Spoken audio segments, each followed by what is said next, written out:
Boa noite a todos. É uma alegria enorme estar na presença de Deus, mais uma vez na casa do Senhor, aqui na Igreja Adventista do Sétimo Dia da Mangabinha. Meu boa noite para você que está em casa, que está nos acompanhando via internet.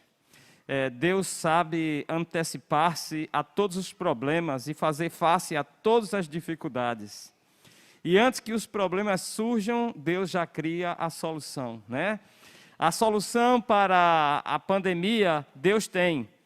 A solução para os problemas enfrentados. Na solução da pandemia, né, os efeitos colaterais, como isolamento social, Deus já tinha preparado antes que elas acontecessem.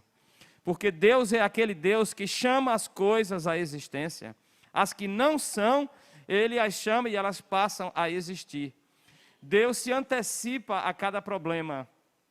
E Deus é o Deus que no seu grande mistério, insondável da sua compaixão, planejou a nossa salvação. Isso não é maravilhoso? E eu quero lhe convidar nesse momento a abrir a palavra de Deus no livro de Isaías, no capítulo 42. Isaías, capítulo 42, por gentileza, vamos abri-lo. 41, Isaías 41, tá uma página antes, ok? Todos acharam? Vamos fechar os olhos e vamos falar com Deus. Querido Deus, eterno Pai, a Tua palavra está aberta e nesse momento nós queremos ouvir a Tua voz. Queremos entender o que o Senhor tem para cada um de nós. Pedimos, portanto, Senhor, que a Tua palavra nos seja agradável, nos seja propícia e que fale ao nosso coração e responda à necessidade da nossa alma. Seja conosco e nos abençoe assim, em nome de Jesus. Amém. Diz-nos a palavra do Senhor, verso 4. Quem executou tudo isto? Aquele que desde o princípio tem chamado as gerações à existência.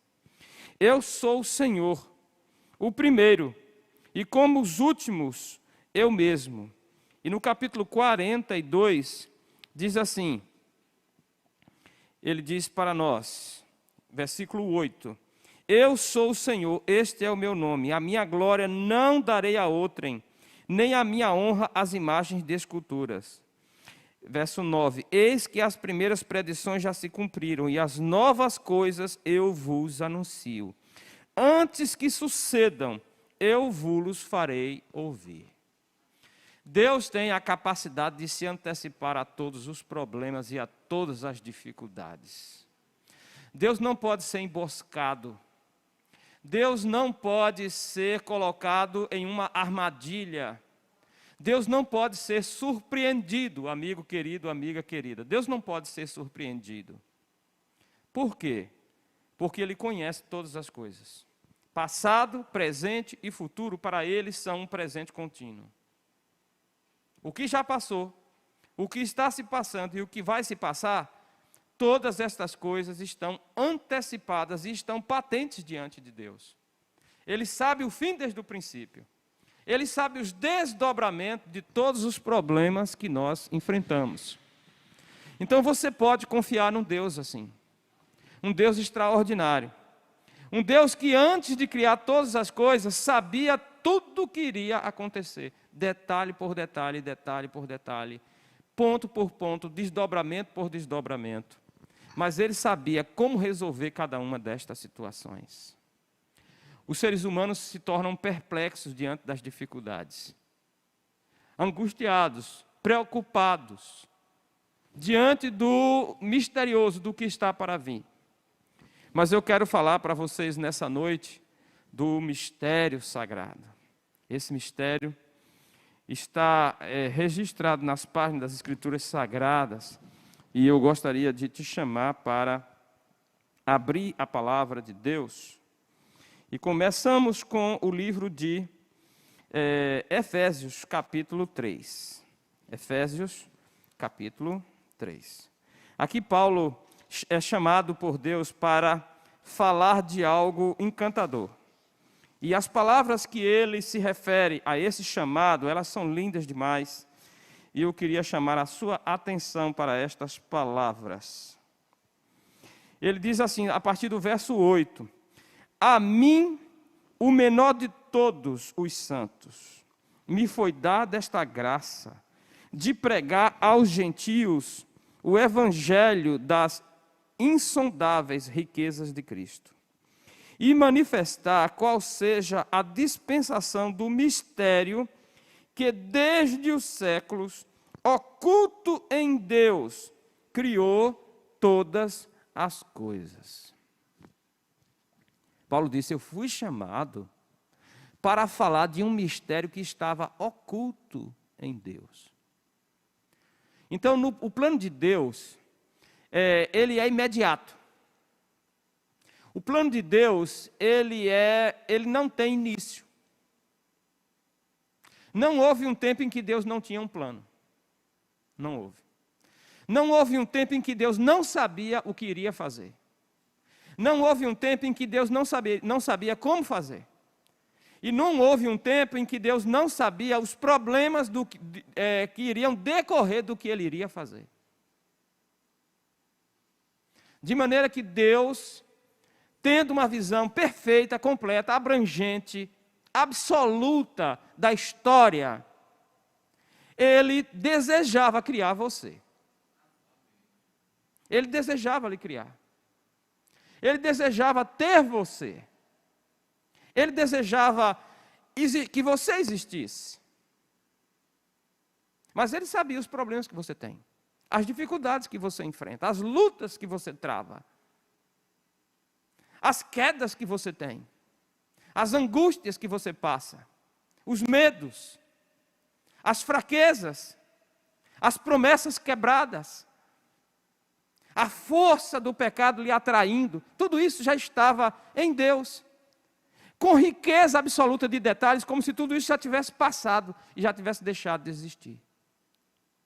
Então havia um mistério tremendo.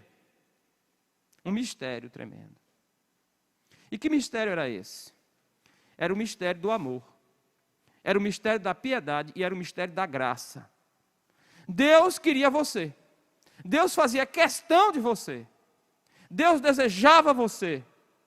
Deus amava você antes de você existir.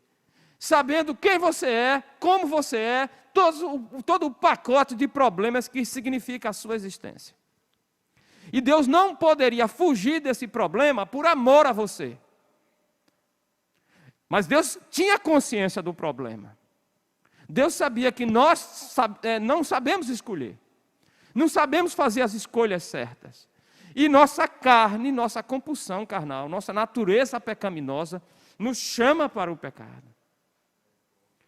O pecado não existia na eternidade absoluta pretérita, a eternidade passada. O pecado não existia. O pecado existia como possibilidade. Mas Deus, Ele fechou com você. Disse assim, eu vou criar Abraão, eu vou criar Mauro, eu vou criar a Ariana.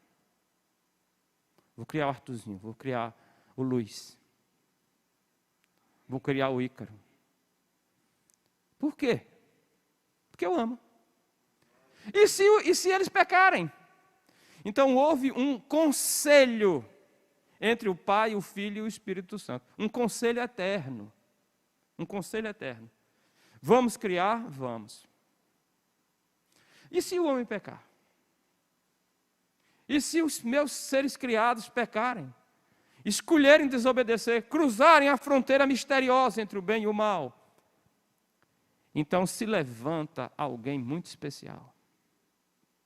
Naquela pergunta dura e difícil. E se o homem pecar? Se o homem pecar, o que é que eu faço? O que faremos? Alguém se levanta. Um dos membros da divindade. Nesse conselho intradivino. Esse conselho eterno. E esse ser diz, se o homem cair em pecado, eu morro por ele. Eu morro por ele. O livro de Apocalipse, no capítulo 13, na última parte do capítulo 13, tem uma expressão que causa perplexidade em muitas pessoas. Eu vou ler desconsiderando todo o texto até chegar na última frase, no último parágrafo. E vou direto para ele, certo? Começa aí a Adoralaão, você vai pular toda essa parte. E vai chegar no livro da vida do Cordeiro. O livro da vida do Cordeiro. Achou essa expressão? Nas duas últimas linhas do versículo 8. São essas duas linhas que me interessam. O livro da vida do Cordeiro. Então esqueça agora o livro da vida e pegue o Cordeiro. O Cordeiro que foi morto desde a fundação do mundo.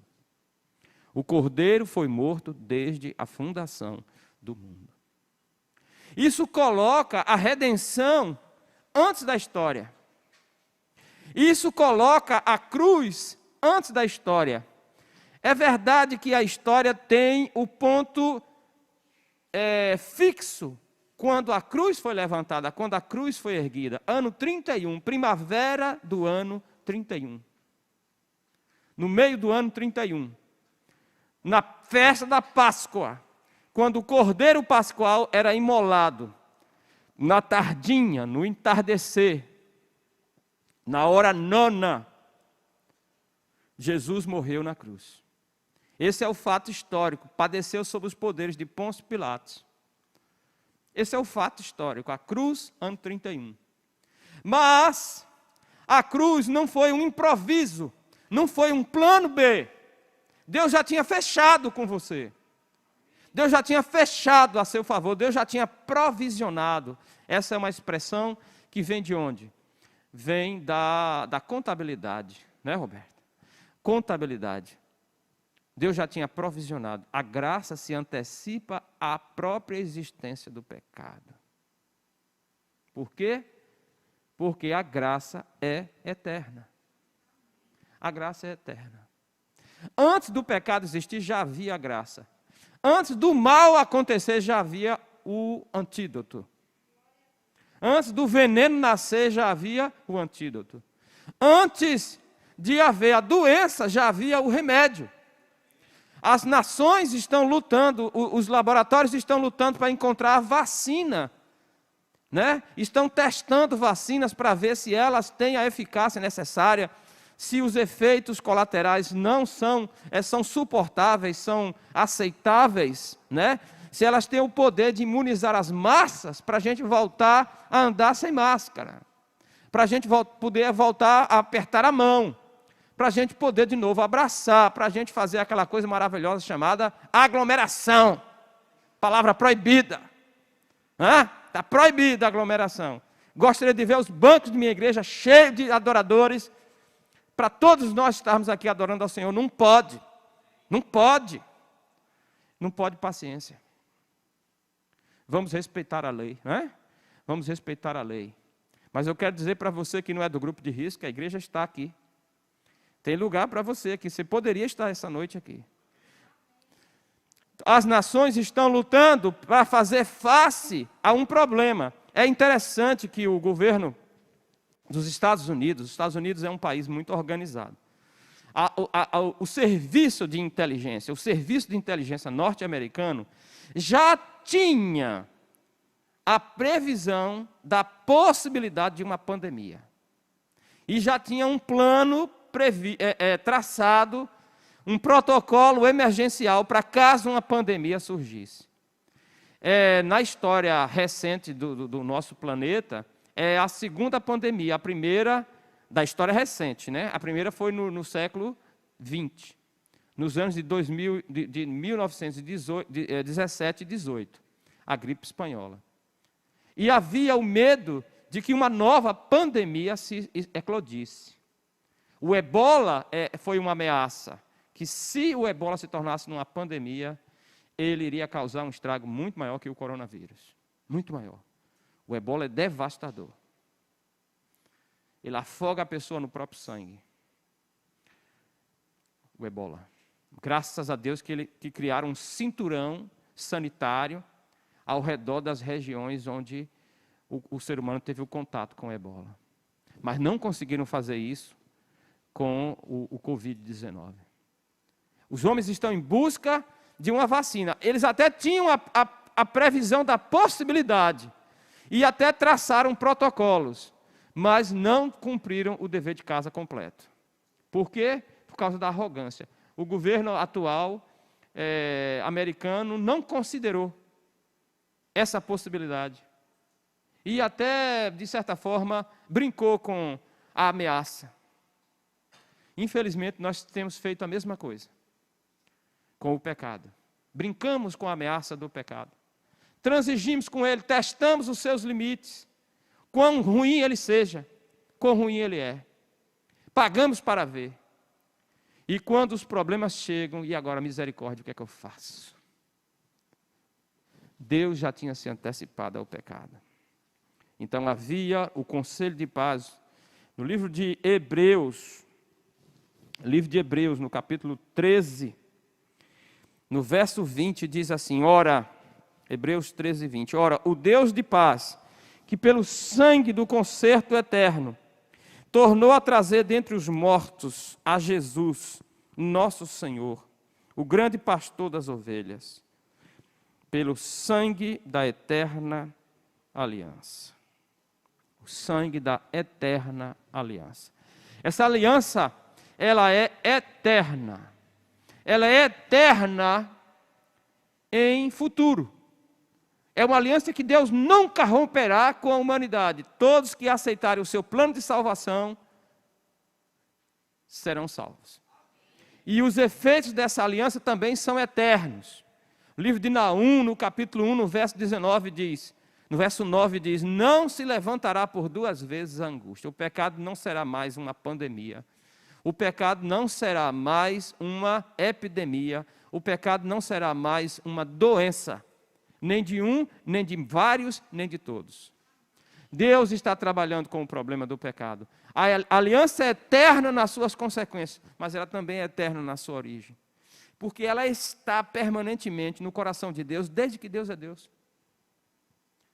A graça não foi uma coisa criada por Deus, inventada por Deus. A graça é de Deus. Satanás é o pai da mentira, é o pai do pecado. Porque através dele o pecado passou a existir. Deus não é o pai da graça, Deus é a graça.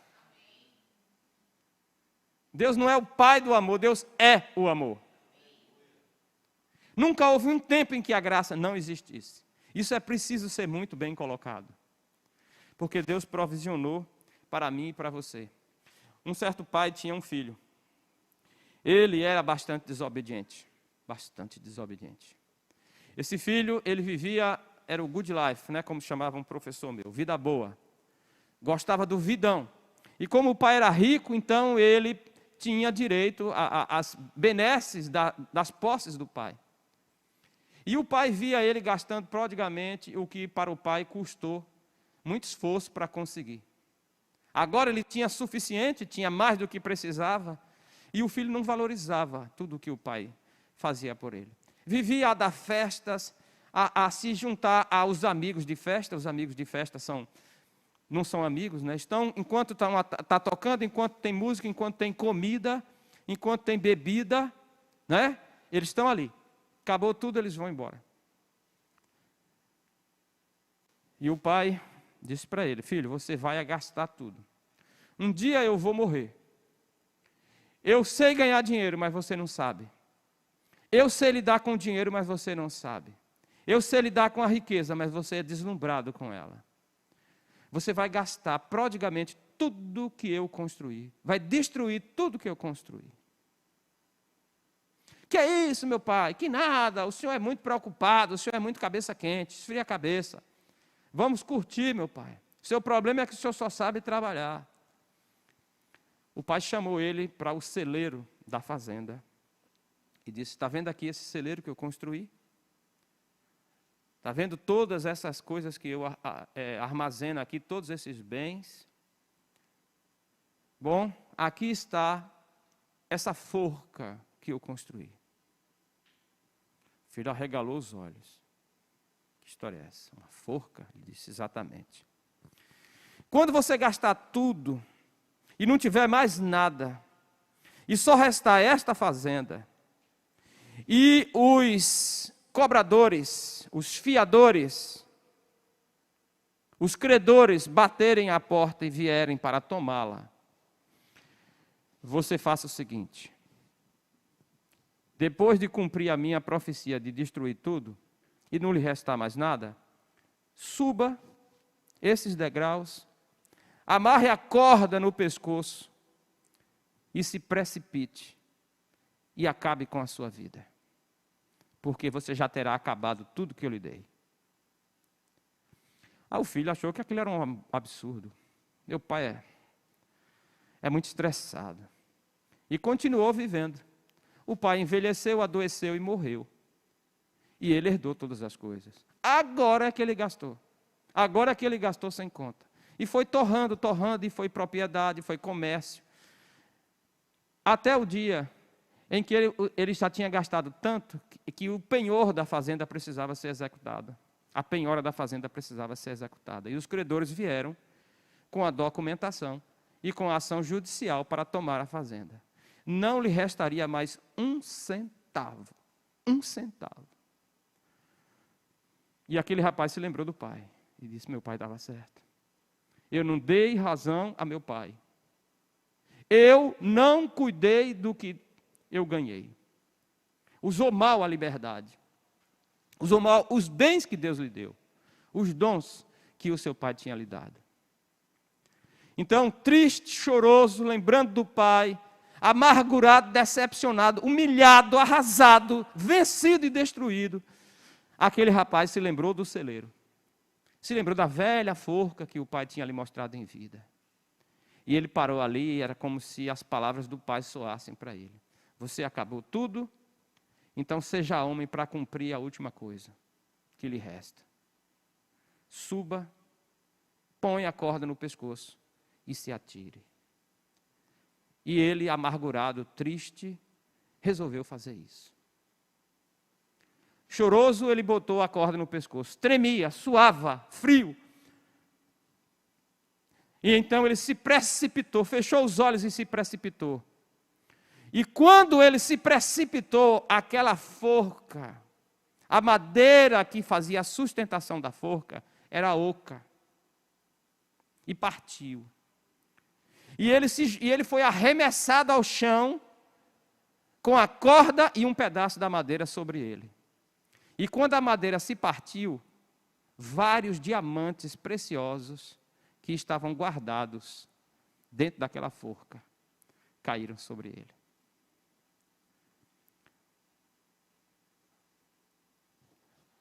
Na sua inteligência, o pai previu a ruína daquele rapaz, a ruína financeira.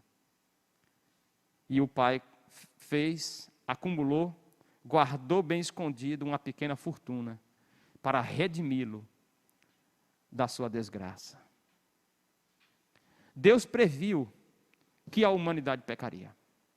Deus previu que haveria um anjo que se tornaria rebelde. Deu a ele mais do que deu a todos os outros, para que ele não tivesse a desculpa mínima para se rebelar contra Deus. Deu-lhe tempo, deu-lhe graça, deu-lhe conselho, lhe chamou de volta. Os outros anjos o ajudaram, tentaram ajudá-lo, ele não quis. Orgulhoso, abandonou a Deus, foi expulso do céu, ludibriou a raça humana e nos jogou na lama do pecado. Mas nós não queremos morrer. E Deus já sabia que muitos que cairiam no pecado iriam sentir a tristeza por fazerem coisas erradas, por não estarem vivendo o cristianismo que Deus espera deles. Então Deus, não uma forca, mas uma cruz. Só que nela o Filho de Deus teve que morrer de verdade e derramar o seu sangue para nos redimir. E Paulo diz: esse é o mistério que estava oculto desde os tempos eternos, desde os séculos, das eras eternas. Estava oculto em Deus. Era a solução que Deus já tinha se antecipado e planejado, porque Ele fechou com você. Ele disse, eu estou com você. Se você quer continuar no pecado, o problema é só seu. Agora, se você quer deixar o pecado, o problema é nosso. E nessa série que nós vamos falar para vocês, nós vamos desdobrar um pouco desse projeto de Deus para a sua vida. Como vencer na vida espiritual, como sair da inércia, como sair da apostasia espiritual, como sair da fraqueza, da mornidão, como ter sua vida recuperada, como a fortuna espiritual, da salvação, da vida eterna, da pureza e da santidade, podem ser recuperadas. O mistério oculto desde os séculos, e que Deus revela para nós através de Cristo. E Paulo disse, eu, o mais fraquinho dos pregadores, ele estava errado, eu sou mais fraco do que ele, muito mais, infinitamente mais fraco do que ele. Também fui chamado para falar desse mistério, dessa graça eterna, desse Deus que não pode ser emboscado, esse Deus que não pode ser trapaceado. E nesse Deus você pode confiar.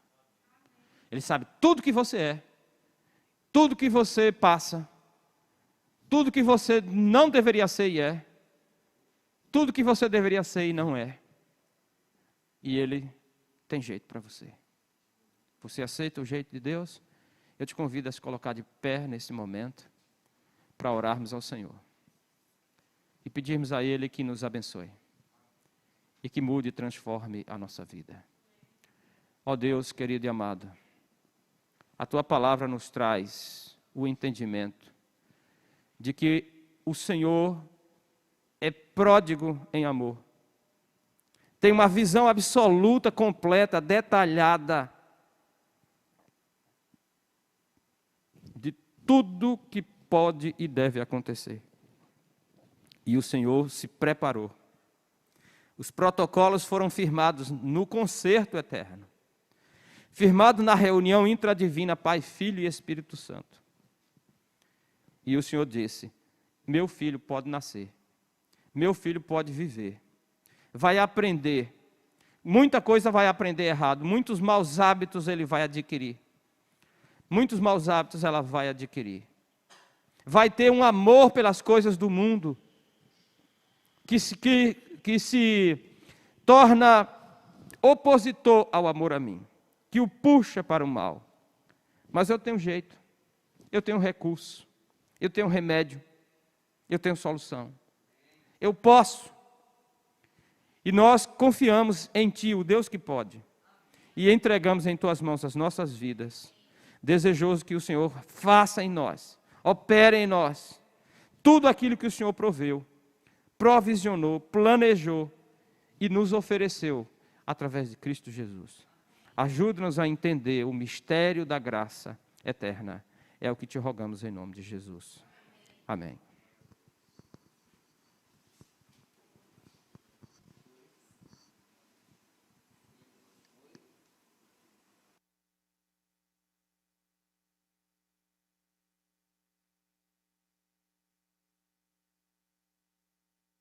Obrigada por sua presença aqui conosco. Obrigada a você aí de casa por também acompanhar esta transmissão de hoje.